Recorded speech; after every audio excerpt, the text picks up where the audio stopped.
Very good morning and welcome everyone to TechDome Penang's Facebook page as well as YouTube channel to our very special program today, Path to Success the STEM Way. My name is Tim and I'll be your host for this morning. Path to Success is currently in the second year, hosted by TechDome Penang, where we chit-chat with professionals from the STEM industries to better understand what a STEM career looks like, and if we are lucky, maybe even uncover some secrets to their success. It is our ultimate goal through this series of talks to help you viewers at home, both young and old, to better appreciate not only the importance of STEM, but also its fun side. Because we believe it is never too late to begin exploring the amazing world of STEM. Now, last week we sat down with our guest, Mr. Peter Ling, who shared with us tips and tricks on how to navigate the STEM world, who gave us advice like to learn is to earn, where we learned that STEM is a evolving industry. So you can't sit still. You need to be constantly learning to catch up, right? So this week we are once again joined by a very special guest who will be speaking to us on his journey from a student to engineer. So please join me in welcoming Mr. Phuah Zhen. Mr. Phuah is a Dean's List graduate from the School of Manufacturing Engineering at the University Malaysia Police. Mr. Phuah is currently a mechanical design engineer at Greatech Integrations and Berhad, who specializes in machine automation design. So welcome, Mr. Phuah, and thank you once again for joining us this morning. Hi, good morning, Mr. Tim. Thanks for inviting me to this sharing session. So, good morning, everyone that is watching this live. So, my name is Phuah Zhen. You can just call me Phuah. So, yeah, currently I'm working in Greatech. So, I introduce a little bit about my company. Sure. Greatech is an automation tools fabricator. So we mix all different kinds of automation tools, mainly in the fields of green energy like the solars and also the upcoming the EV, electrical car, batteries, EV technologies. And also others such as the semiconductors and also the medicals. Yeah, these are what our company does. We build the automation machine for these processes and technologies. Oh, Yeah. sound very interesting. So mainly focusing on automation, right? Yes. Okay, great.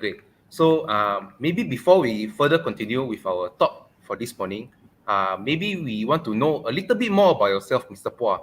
So maybe we can ask a few questions to better get to know you. So maybe a lot of our viewers, they like to know, when did you start taking an interest in STEM? Was there any main influencing factor that you decided, oh, I want to pursue STEM as education or a career? Okay. So actually, it started when I'm young, still young. I think around not even standard one. Yeah, around that age when still young. I think most of the people that already pursue their career also start their interest during they are young. So what lead me into STEM is watching too much movie, of course. There's not much thing that you can do when you are still a kid. So, for example, like Doraemon's at the time, then movies like Terminators, Robocops, these kinds of technology things, sci-fi movies that caught me into the interest into STEM. Yeah. So this is the main driving reason for me to decide that actually during when I'm young, after watching this kind of movies, I decide that I want to build my own robots. Yeah, yeah. So this is the main reason that lead me to where I'm here right now, into the world of automations. Right. So we just heard from Mr. Phuah that during his childhood, he was influenced a lot by movies and TV shows like Doraemon and Terminator, as mentioned earlier. So parents, it's not always a bad thing that your children is always stuck in front of TV. Sometimes there's good to it as well, right? Okay. So Yes, yes. to further elaborate on this point, maybe can you tell us what did you have a favorite subject in school? And any reason why that particular subject is your favorite? Okay. So for me, my favorite subject primary and secondary school are everything that have numbers in it, such as math and math is the subject I love the most. Yeah. Then especially as well as the science, your science subject also some have some calculations, physics, something like that. So these are the subjects I love the most in schools. But yeah, for if you ask about during diploma time and degree time, those subjects such as like statics and dynamics, fluid mechanics, solid mechanics, thermodynamics, everything that involved in calculations is some of those subjects I love the most. Yeah. I see, I see. So you love everything about numbers. All right. Okay. Yes. Okay. So okay, to follow up with that, maybe do you have any stories during your college days that made you think, wow, I picked the correct course. I'm glad I'm in engineering. Do you have any interesting stories during your college time? Yeah, actually, um, okay, like I said, during my childhood, I want to build my own robots, right? So in during diplomas, I joined the robotic club in the diplomas. Diplomas is JMTI, yeah, Japan Malaysia Technical Institute. So they have their robotic clubs where they join some robot competitions at organized by other universities, such as the RobotCon that organized every single year, and so the Robot Combat. During the time I joined, we went to MMU Multimedia University at Malacca to compete in the robot competition. I think we get the third place. Yeah, of course. During that time I only helped to fabricate that robots. I didn't do much. The most is for programmers and also those who control the robot at that time. But it's actually a very fun experience during that time. So building our own robots and do their actions in the competitions. Then if we went on to universities, there is one competition I joined, which is Crest competition. It's actually a competition that want us to solve some real time problems to improve our current technologies. Still remember that time I didn't know anything. I just saw that competition and I just click and apply for the competitions. But in the end, when I reached that venue on that day, only then I know they have already initially posted the questions, and that means those technologies, for example, the drones, that ask us to prepare the proposal in advance. I didn't know that. So I just went there without any preparation and without choosing any topic that is on the list. Then direct start the competition, and also other people already have their own team before they reach there. So I just there and pick up those that didn't have any team and form one team and direct join that competition. That time is tough. I even skip my lunch that time just to prepare the proposal because other team already have their proposal prepared early. So we have to present like in 3 p.m. So we started around 9 a.m. So directly in this few hours, I prepare my proposal. Also, the topic I ask them directly because I don't have a topic, right? So they just give me a topic like for Intel case, they are having troubles in their semiconductor product that they are in their PCB board. Sometimes the electrical product sometimes will missing or doesn't soldered well. So I just prepare proposals and yes, in time for the presentation. But I think good for me. I still get the I managed to get champion in that competition. First prize, first prize. So that was I would say most challenging time during my university time. But it's I feel really fulfilled after that competition because yeah, when you are in high stress, you will achieve more than what you think you can do actually. Yeah. So yeah, that's a few experience that I can share. Okay, so as we heard, uh, I believe during our college and uni days, right, we get to meet a lot of people that we share the same interests with. So we get to explore more of what we like. So for example, Mr. Phuah, you heard earlier that he liked robotics. He want to build his own robot. So during his uni days, he gets to join all these robotic competition, not only for fun but for experience. So I'm sure he enjoyed his time in uni and his college days, right, Mr. Phuah? Yes, yes, of course. All right. Okay. So maybe this question is mostly for the students. They are maybe wondering whether to pursue STEM or not in their secondary school. So I believe one of their main concerns is results, because every teacher, every parent will tell you need good results to do well in life. So they're worried maybe about the difficulty of STEM subjects. So here we want to ask Mr. Phuah, is it really necessary to have like straight A results in order to get a job in STEM? Oh, okay. Straight A's, of course, you won't need a straight A's for if you want to join instead. I believe right now, most of the engineers, I don't think all of them will have straight A's during their SPM or during, at my time, we still have PMR because if you want to proceed STEM, maybe you start from Form 4, right, after your PMR. So, Yeah. yeah. So, if for me, the A's I only got is math, and also for SPM only math and math is A. Other than that are B and C.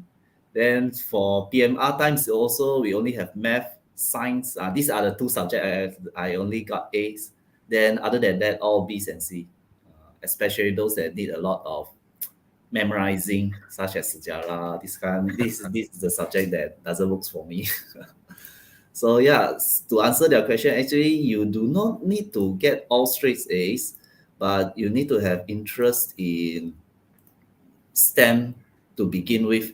If not, when you join your Form 4, when you start taking the subject like chemistry, biologies, or physics, if you doesn't do not have interest in those subjects, you won't even you won't learn anything from there. Even that we don't talk about scores first, we learn about learning from that subject. If you didn't interest in it, you won't learn from that. So yeah. Yeah, I have to agree completely. The interest is more important than the results. Because if you have the interest, you will want to learn more about that subject. So the knowledge will come naturally as you progress in your learning. Okay. Yeah. So now we know that maybe results is not the be all and all of a STEM career. You just need to cultivate the interest first. All right. Okay. So other than results, maybe are there any specific skills someone as a student they need to do well in STEM? All right. So let's talk about some technical skills in engineering. No matter what you do, you can't run from numbers. So you can work well with numbers. So I know some of my friends that they cannot count, they cannot do math.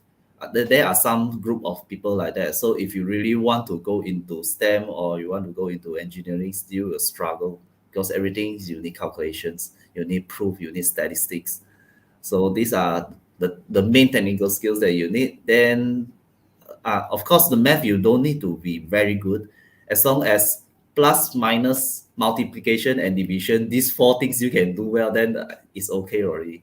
Because formulas you can always find in the books or in the just ask Uncle Google. You will get all those formulas. So at least plus minus the basics you need to know. Then for soft skills, you need to have a really strong observation skills and also critical thinking. So observation, why? Because in STEM or and engineers, what we do is mainly actually just to solve a problems. So if you can't observe what is the main cause of the problems or what is the problem is, we can't get the solution. Yeah. So you need a very strong observations and also analysis skills. Then after you observe, you get to know what is the main cause of their problems. You need critical thinking to know the cheapest, easiest, and fastest way to solve it. Uh, why I say critical thinking, not think out of the box. There are some difference between that. Think out of the box is something involved in creativity. So maybe something in art, or you want to create a new attractive products to the consumers. Are those you need to think out of the box for. But for problem solvings, most of the solutions are actually you can find in the market, only that you need to know how to solve it. So you need to critical think to find that solutions. For example, like suddenly, okay, let's say your car suddenly cannot start. So once you observe, oh, my car cannot start, the first thing you know, or maybe the start plug already broken, or maybe the battery is dead. Yeah, so you don't need to think out of the box. You just need to know. You just need to think critically. What are the main cause of the problems? Yeah, these are some of the soft skills that we need. Okay, right. So I also believe that as an engineer, you face a lot of problems, sometimes unexpected problems during your work. So yeah, troubleshooting skills, critical skills, observation skills, all these are very important for someone who is working in STEM. So that is from the engineering side. From science side, I'm sure a lot of you have heard of experiments. So sometimes experiments, right? A lot of the things they need to do is observe. They just observe what is going on during the experiment, right? So you need a lot of these observational skills. What to note particularly during a certain experiment. All right. Okay. So for our next question, maybe we can ask Mr. Phuah, was it easy for you when you progress as a student when to an engineer? Was it easy when you took the transition? Oh, okay. So yeah, for all the students that are watching, you need to know there's a big difference between study and working. That's the first thing. Because study, most probably when you go into university, all your time will be flexible as you want. Yeah, but during working there are fixed hours that you need to really can focus. You cannot say like, oh, I only want to do the work from 1 p.m. to 3 p.m. in the morning. I just wake up, I cannot focus. You cannot do that. You need to be able to focus all the time during your work, especially when you are solving problems. Any mistake will cause bigger problems. So yeah, no, it's not easy to transitioning from a student to an engineer. It took me more than a year, I think, because during when I started to go into the working environment as just graduate from my university, so we are still in the mood, starts the student mood. So we can't really focus all the time. Sometimes we were just wandering around, maybe looking at other things through the internet. And also during when there are problem solving, so we tend to use the method that we learn from the university. For example, we need to conduct a full experiment to figure out what's the problem. This is what we learn from the schools, right? But in actual, sometimes you just have to ask those with experience and learn from them. So yeah, these are those things that you need sometimes to transitions. Yeah. So yeah, Yeah, that's all. exactly. So because you're moving from two different worlds, one is as a student and one as a engineer. So of course, there's you need time to adapt to this new culture. Because as a student, your responsibilities are probably not that high. Maybe just Mhm. study hard, do well an exam. So as Yeah. a engineer, you have to answer to a lot of people, correct? So even a Yes, small yes. mistake can cost the company a lot of time and money and energy. So of course, different people will need different adjustment periods. So for our friends at home, our student friends who have not yet touched the world of the job market yet, so please don't be too scared. They don't expect you to solve all the problems in the world on your first day at the company. There's I believe there's always the company will provide guidance for fresh graduates. Their first day on the job, the first week, there'll be assistance along the way. So it's not they'll throw you to the lions, as they say. So please, I hope nobody at home is too worried about this. Okay, right. So moving on, uh, maybe Mr. Bo, can you tell us what do you think are the advantages of studying a engineering degree and then pursuing an engineering career? Does engineering guarantee stability, or does it open opportunities, or what is the work-life balance like for engineer? Maybe can you tell us a bit more about that? Okay. So as an engineer, of course, engineer is the main drive for any country's economies. So engineers will be needed, just like doctors, you will be needed no matter what stage of the worlds are right now, what centuries you are in. Engineers is to be there to drive the world to a better futures because we create more solutions to the problems and we make life easier. Is yeah. So yes, for stability opportunities, if you are an engineer the opportunities are out there everywhere. And stability, of course, if we are talking about employment, as long as you got the skills, you will be employed. Yeah. So you won't live a very luxurious life, but yes, you will live a very stable one. With opportunities anywhere you can just explore. Maybe you don't like this field, but as an engineers, because engineers we learn a little bit from every single field. So maybe if you after you graduate you don't like to be in the chemical field, you want to explore in biology field, you can just go because you already have the basic skill as an engineers. You just need take some time to learn the new things in the biological field. Yeah. So as for work-life balance, is also depends on what kind of position that you are in and also what kind of engineers you are. Yeah. So but mostly for most of the engineers, work-life balance is not a thing. It's not a really thing that they can think of because most probably most of the time you will work overtime to catch up with the schedule to solve the problems because you need to solve some problems you need to solve immediately. You need to solve as soon as possible, so you need to take time. Solving problem takes time. It doesn't just like it takes 1 minute or 2 minutes to solve it. It takes time, it takes preparations. So for as for work life balance, those who really care about work life balance, be careful in engineering.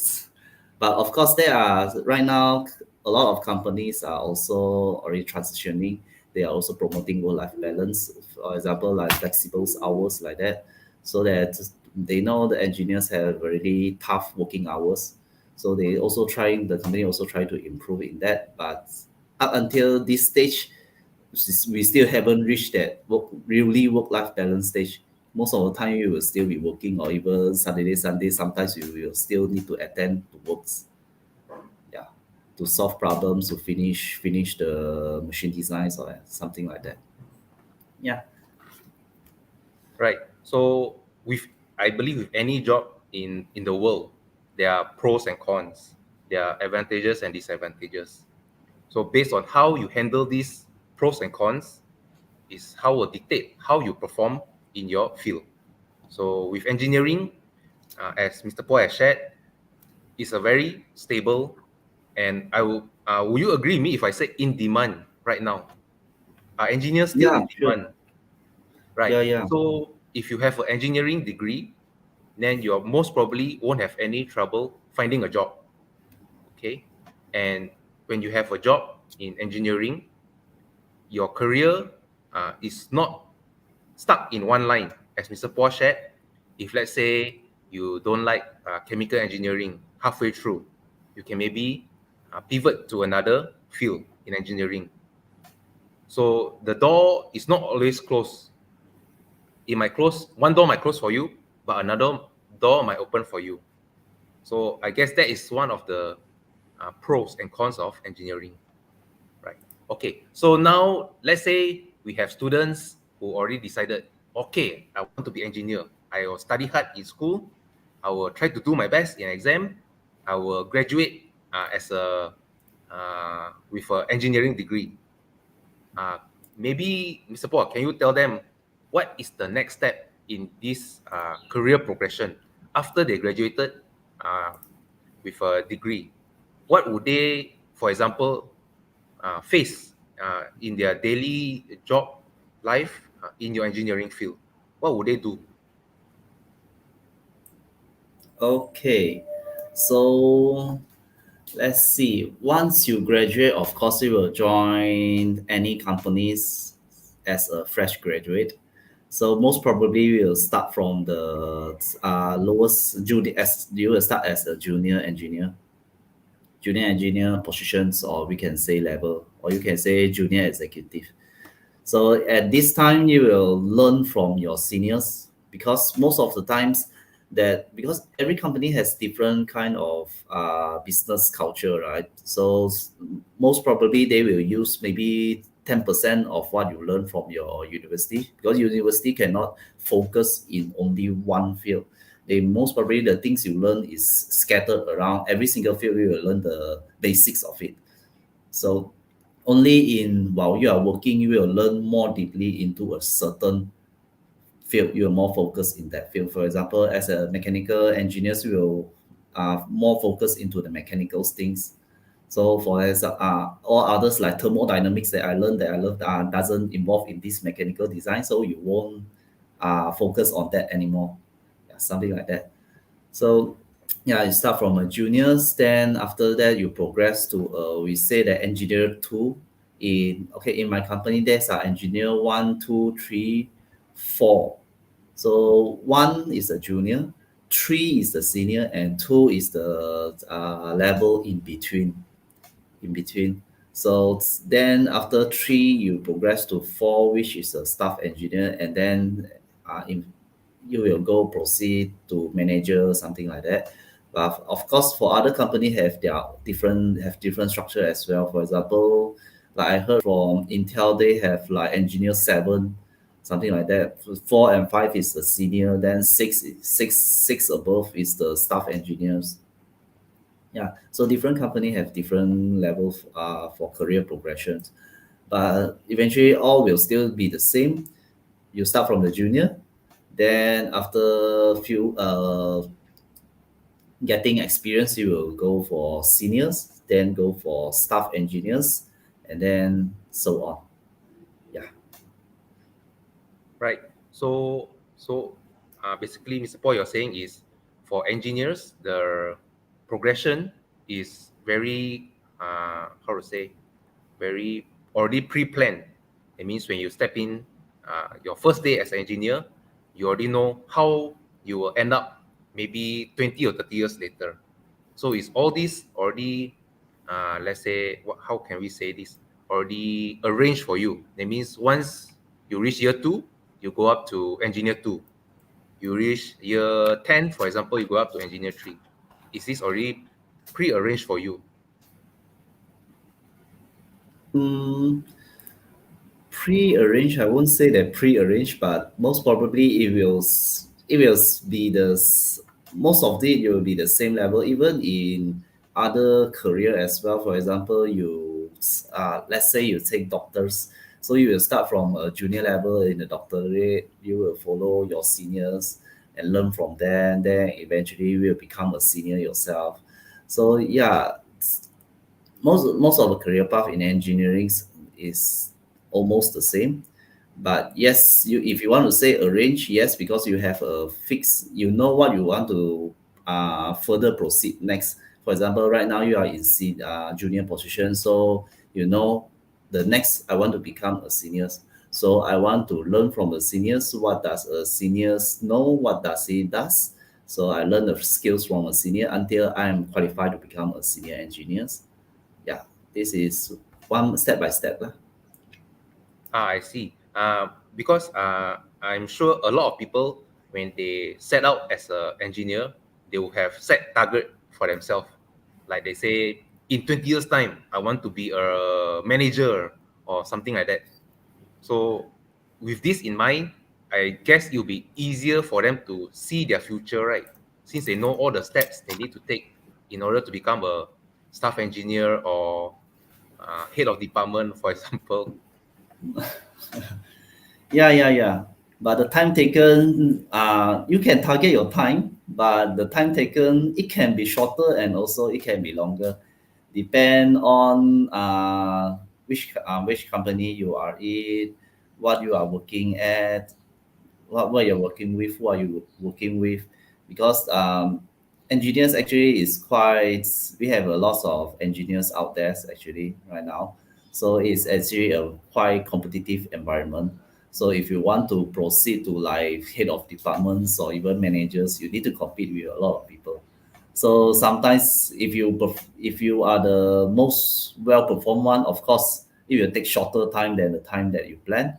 But if there are someone else that which are more capable, of course the company will give the opportunity to them first. So maybe it will take a longer time. Yeah, but still you Right, can reach that level if you work hard on it. right. All right. So a lot of times, your how to say your effort can be reflected in your results. Okay. So for our next question, we want to ask Mr. Phuah, in your opinion, what are the main challenges faced by STEM practitioners, for in your case engineers, today, and maybe how should they prepare themselves to in order to overcome these challenges? Hmm. Okay. So yeah, the main challenges. Okay, so I'm not sure that the students uh, there are some difference between the turning your something that you love to do into a full-time job. Okay, for example, like you love engineering, like maybe you love not part of it. For example, you love the experiment, you love the discovery of the engineering, and also the problem solving. These are the part that you love. But once you become an engineer, there are other parts that you don't like. For example, for me, for documentation, something like this. Yeah, these are the things that you don't like, that will demotivate you to continue as an engineer. So this is quite a challenge. You need to keep yourself motivated. Of course, no matter what job that you are, what career path that you are in, there are something that you like and you don't like in your career. So you have to accept both and find the balance between it. So for me, you just need to focus more on the things that you like, and then focus less on the things that you don't like. Yeah. So just keep yourself motivated. Yeah. Not all the time you will do the things that you like.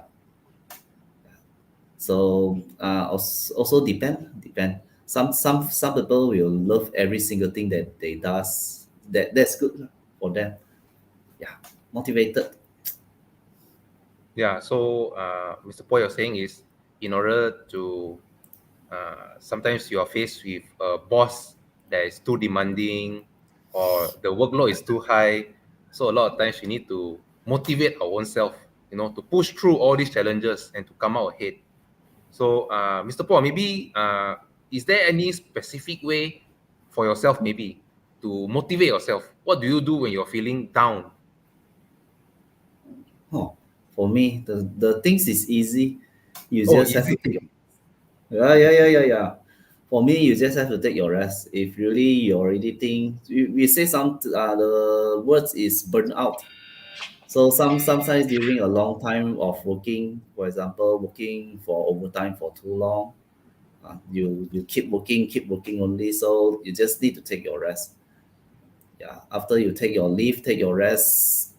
When take rest whenever you need it, but with your annual leave, lah, of course. So even though that you are in a very rush period of your work, but if you think you really cannot continue anymore, just tell your superior honestly and take the rest that you need so that you can keep going. Yeah. So there are other things that we can do as well. For example, doing having a hobby other than engineering, other than anything that related to the career that you are in. For example, if you like playing games, just play games during your leisure time. If you like to go for sports, you like swimming, so you like joggings. For example, for me, I like marathons, so I will just join whenever there are marathons out there. Of course, just do something else other than the career that you are in. Then after that, when you go back to continue with your career, you will feel motivated. Yeah, these are something that you can do. Yeah, every people have their own methods, but these are the methods that I use to keep myself motivated to continue my career path as an engineer. Yes. Right. So we sometimes really need to pace ourselves. We are not trying to, solve every problem in one day. We need to pace ourselves so we don't burn out. Because I believe a lot of people, especially the younger engineers, when they first join as an engineer, they are very, very semangat. They say very semangat. They want to do everything. Yeah. Anything the Yes, yes, boss yes. give, they do. They do. They say, "Oh, give me more, give me more." But at the end of the day, they might suffer because sometimes it's too much, right? It's too much. Yeah. So, as Mr. Poe advised, it's good to always take some time for yourself in order to refresh yourself. So you don't feel stressed out all the time. You need to pace yourself, right? So finally, Mr. Poa, before we end today's session, do you have any advice you'd like to offer to aspiring students who are thinking, maybe they're not sure yet, of pursuing a STEM career? Okay. So first of all, in if you really want to pursue in STEM, no matter it is in your studies or your future career, as your future career, the most important thing is you like what you do. So if you don't like what you do, you cannot continue further. Of course, you will be demotivated at some time, and then you will feel lost because you have spend too much time on the things that you don't like. Suddenly, if you decide to change, you will feel like you waste a lot of time on that. So I know I'm not sure for the youngsters right now, their parents still told them that there are only three career paths for them: doctors, lawyers, and also engineers. So if your parents really insist that you become an engineer, but if you don't like it, then you should choose something else other than that. Don't follow everything that because this is your career. You need to love it in order for you to continue learning from it. If you don't like it, eventually you will stop at some point. So there's no point that you won't continue on it in future, but you still want to do it right now. So there's no point to do that. So the most important thing, you are interested in engineering and you love most of the things that in as an engineers. So yeah, so don't. But as for now, don't overthink these kind of things first. Just go with what you have right now. For example, because as for me, I know I want to be an engineer, but I didn't exactly know which type of engineers I want to in. So will have time to explore your career and know what you love the most during your studies time in degree in universities. For example, for me to pursue in because I'm from manufacturing. So manufacturing and mechanical design is actually two different things. So the main drive that I decide to go into designs is because of the CREST competition that I joined. Because I designed the solution for Intel them to solve the problems that they propose to me, right? So that's the point, and also that's the thing that drives me the most, that I want to become a mechanical designers other than manufacturing. Yeah. So you will find your own interest during your university time. And somebody even studies as engineer but doesn't work as engineer. For example, some of my friends become singer, even though they are not as famous as Siti Nurhaliza, but still they become a singer. Some of them become the property agent. Yeah, because after they graduate, they work for, I think that time he worked for as a project engineers for 3 months. Then he said he don't love that. So he more interested into selling things, sales things. So he go and join property agent, and right now he's doing well. So for students that are watching, don't be afraid that if you really don't know what you want to pursue as your career in future, just continue with what you have right now and find the things that you love through all the time you have lah, right now. Yeah, it's never too late to start anything. So it's just afraid that you waste your time on the things that you don't want. Just Yeah, explore, take your time.